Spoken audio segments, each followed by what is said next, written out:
Hi everyone and welcome back to my channel. In this video I'm going to be guiding you through how to paint your first miniature. Now I won't be talking about slap chop technique or using contrast or speed paints in this video. Instead we're going to be talking about building up paint layers in the traditional sense, but I'm getting ahead of myself. Firstly, you want to select a miniature or a faction that you're really interested in and actually want to paint. Now this is really important because when you actually want to paint that miniature, you're going to care about it more, in my opinion, and the quality of the paint job will be a bit better because you're going to put more care and effort into it. Now when it comes to painting a model, if you're going to paint it all assembled and it's going to be your first miniature, you want it to be quite an open model. Now by open I mean there's not a lot of the model being sort of obstructed by, say, its arm reaching across or a cloak or something like that. If you look at like the new Space Marine Terminators, they're a really good example of this because they're very stocky and you can pretty much reach every area you want. If you fully assemble it, as in it's all glued together and ready to go, you can actually reach most of the parts without the worry of hitting any other part of the model with paint later down the line. Now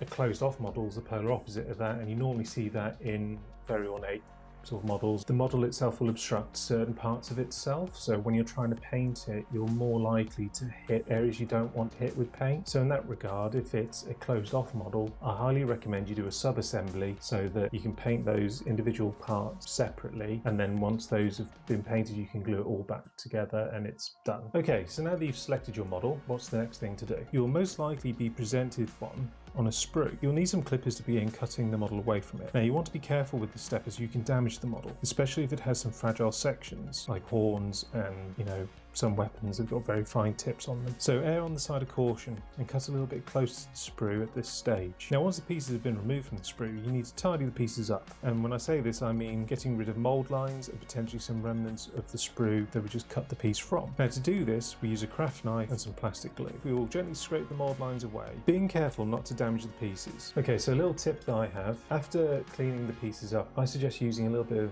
plastic glue, specifically plastic glue that's got a brush applicator. Now the reason I say this is that you can run it over those mould lines and the plastic glue itself will actually dissolve some of the plastic and will actually smooth out all those bits that you've just tidied up with a craft knife or file, and it ultimately produces a smoother finish overall. Now as you can see, the model I'm going to be working on isn't sub-assembled, and this is going back to what I mentioned earlier, the fact that it's quite an open model and everything is quite easy to reach. But with that said, we now need to prime the model. This is an important step as it will help the paint you'll be putting on later adhere to the model and help prevent it from rubbing away. Now traditionally this will be done with black, white or grey, through an airbrush, spray can or with a brush even.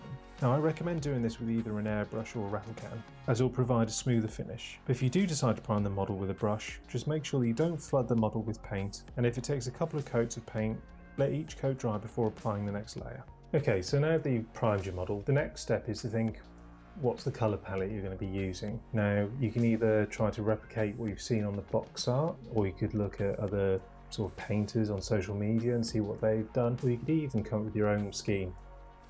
Choice is really yours, and that's one of the best things about this hobby, is the fact that you've got total freedom to decide what you want to do. But remember, if this is going to be your first miniature that you're painting and you're trying to replicate some of the most renowned painters out there, it's going to be very, very difficult to do that. But the thing to do is to look at how they've painted it and try to gauge what they might have done to achieve that. Okay, and now before we get into the actual painting element of the model, I think it's time to actually talk about brushes. You'll see everyone online about people talking about Klinsky sable brushes, and, you know, they're all quite expensive. For your first miniature, what I highly recommend you get is just some really good synthetic brushes that've got a really nice fine tip to them. If you haven't had experience painting generally, you're going to have to learn about brush control, and synthetic brushes are a lot cheaper, and if you get the Klinsky sable brushes, you'll find that you'll wear through them quite quickly, and they do require some care in order to prolong them. And another issue with brushes that I find, because I made the same mistake, your natural instinct is I want to go for the smallest brush possible with the finest tip because I'm painting something incredibly small. Personally, from my own experience and learning from this, you're better off actually going for a much larger brush, like a size 1 or a size 2, because A, it holds a lot more paint, and when you're painting with a bigger brush, you'll be able to cover more of your model a lot quicker. And if you use that fine, small brush, a lot of the time you find the paint dries on it quite quickly, and that ultimately that shortens the life of your brush because you forget to clean it and it's just a nightmare. Personally, I think a good experience is to go for that bigger brush. It might seem a bit daunting at first, but as long as it's got a good tip on the end of it, you can actually get a lot of work done. And when I talk about brush control, it is actually a thing. You get more used to how much pressure to apply with the brush. I feel brush control is something that a lot of people don't talk about, and I think that's something that you should be aware of and you shouldn't be discouraged by when you first start painting a model, because brush control is something that you learn just by practice. I mean, I've spent hours upon hours painting now, and it's definitely something that I've subconsciously just sort of learn, and I guarantee it's something you will too, as long as you persevere. Right, I promise we're going to talk about painting in a second, I promise. But something else I think you guys should be aware of before you actually do start putting paint to model is that you do want to make sure your paints are thinned. You might be inclined to just use the paint straight out of the pot onto the model. Now you don't want to do that purely and simply because the paint's going to be quite thick and you're going to get basically a less smooth result. So what you want to do is add a tiny bit of water to it so that it still has good coverage but it flows more freely, and it also won't dry in your brush as quick either, having the water in there. Now, as I said, when you start adding water to the paint, you might find that, oh, it's a little bit more transparent. Certain colours actually behave that way, but don't get frustrated with it. The trick with it is just apply the layer to the area you want to paint, let it dry, and then add another layer. Now, it might take 3 to 4 layers for it to have full coverage, but you will get a better result at the end of it. Okay, right. So now we're going to talk about putting paint onto the model. First thing you want to do is establish those base coats. And by a base coat, I mean you just block out those colours that you kind of want on the model. So say if it's a leather satchel, do you want it to be a brown leather satchel? So we paint it brown as an example. But once you've established all those base coats, you want to then start building up light volumes, as this will help create depth. And as another little rule I like to follow, and just from my own experience of painting, I found the sense of depth is created by building up these light volumes with a minimum of 3 layers. So when I say layers, I basically mean each layer is going to be a jump in brightness. Each time you jump with that brightness, you want to cover a little bit less area than the previous one. So it gives that sense of height and depth. So once you've got these volumes established, you can then go on to refine them. And if you've made any mistakes, like you've hit a part of the model with a different colour that you didn't want to hit it with, you can go back and tidy those bits up. Right, so that should be the bulk of the model done. Now, at this stage, you can call it complete if you like. I mean, you can call it complete whenever you like, to be honest. This is the whole part of the fun. You decide when you're happy, but to be honest, let's talk about pushing it a little bit further. Now we do this by adding some more detail to the model. So this could be like scratches on sort of leather details, light reflections, you know, just these tiny little things that sort of bring it more to life. Now don't be afraid to make mistakes, because again, this is your first model. Don't be too hard on yourself.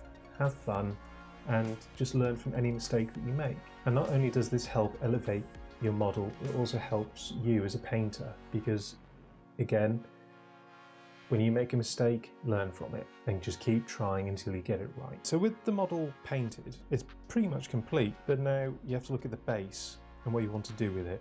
Now the base is incredibly important, as this will tie your model to something to help create an atmosphere and a story. Now basing is an art form in itself, and I'm not pretending that I'm a master of it either, but I can share what I've learned and hopefully that helps you in turn. If you're wondering how you get that sort of textured effect that you see on people's bases, you can do this in numerous ways. You can get a variety of texture paints from various manufacturers, ranging from sand all the way to snow and everything in between, effectively. Or you can actually create your own texture. Now, I personally have been favouring using ground up cat litter, strangely enough, clean, I might add. Now, the reason I use cat litter is that it's not very uniform, and it's got lots of variety of texture and the sizes, even if it's ground down. So you could use just pure play sand. I mean, if that's all you've got access to, there's nothing wrong in that. But if you do want to elevate that sort of texture a bit more, you want to add something to it. So like very small gravel or crushed up slate, anything really just to break up that monotony, to bring it to life a bit more, because when it's just all one material, it tends to just look a bit lifeless. But if you're a brand new painter and you don't want to be concerned about gathering materials to try to make your own basing materials, just get one of those texture paints from either GW, AK Interactive, or any of the other brands out there that produce them. But once you've applied them to the base, they need painting as well, because obviously you want to tie it in with your model. You don't want to just put it on neat. I recommend applying just a base coat all over that base material you put on there, and you can use the dry brushing technique. Now, I'm not going to go into too much detail about dry brushing here, but put it simply, you put paint onto ideally like a flat brush, and you want to remove most of the paint off of it. And then when you drag it across the sort of base you've just poured that material on, it will just start picking out those raised edges. I recommend doing a couple of colours on this to try to reduce that uniformity and make it look a bit more naturalistic. Just pick a dark colour as the base and then move up in terms of brightness a couple of times when you dry brush that base, and that'll help pick out all those raised areas. And when you get further down the line in terms of your painting journey, you'll find there are more products out there that can really help elevate what you're doing. You can then go one step further from there and you can add products like grass tufts, again just to add a little bit of variety to the model, make it feel like the model's in a world of its own type of thing, and it sort of brings that world to life. So if you need any more help with this, I suggest looking at real world examples, because this really helps you identify colours and how certain terrains look that you want to try to replicate. Right, so with your basing complete, that is your model finished. Now the only thing left to do now is varnish it. Now the varnishing process, again, like the priming step at the very beginning, is incredibly important because it helps protect your model. Now if it's not going to get handled very much, you could arguably skip this step, but I always varnish my models because it protects them, and I also quite like a matte finish to my models, and I highly recommend AK Interactive's Ultra Matte Varnish for this, which you can apply with a brush or through an airbrush, which does really help tie everything together. So there we have it. Now it's time for you to pick your next model and project to paint. Now don't be too surprised if you're not very happy with your first model, or if it didn't turn out how you wanted it to. If you're comparing yourself to, say, Games Workshop's heavy metal team, they produce outstanding sort of paint jobs for the box art, and you look at some of the amazing painters just on social media, it can be quite deflating when you're like, oh, it's nothing like that. I tried, but it's nothing like that. Fundamentally, you can get there, but it's all about practice. I'm still learning, and I'm still trying to push myself further and further to try to replicate some of what I see online. And I understand that it can be quite difficult to push through that part where you feel like, oh, I'm not improving, I'm not seeing the results I want. But honestly, take time, don't rush things, because I know that there's a big thing at the moment where everyone's like, oh, I want to paint something quickly. Now, if you want to play a game really quickly, there's a time and a place for that, but if you yourself want to focus on your painting, just take your time. There's no point in trying to speed through it as quickly as possible. So again, I want to reiterate, the important thing is that you have fun and enjoy the process and learn from it. Just ask yourself, what didn't work? Why didn't it work? What could I have done differently? And then apply it to your next model. And conversely, look at what went well and think, oh, that went really well. Why did it go well? And apply that to your next model. But maybe refine it a little bit more. Just keep pushing yourself that little bit further every time. So remember, don't be too hard on yourself and have fun. And the only way is up. So thank you for sticking around to the end of the video. I hope it's been helpful and you've enjoyed this whole process. So some of the things that you've seen in the video, I'll put links in the description below. Don't forget to like and subscribe, as it really helps the channel. See you in the next one.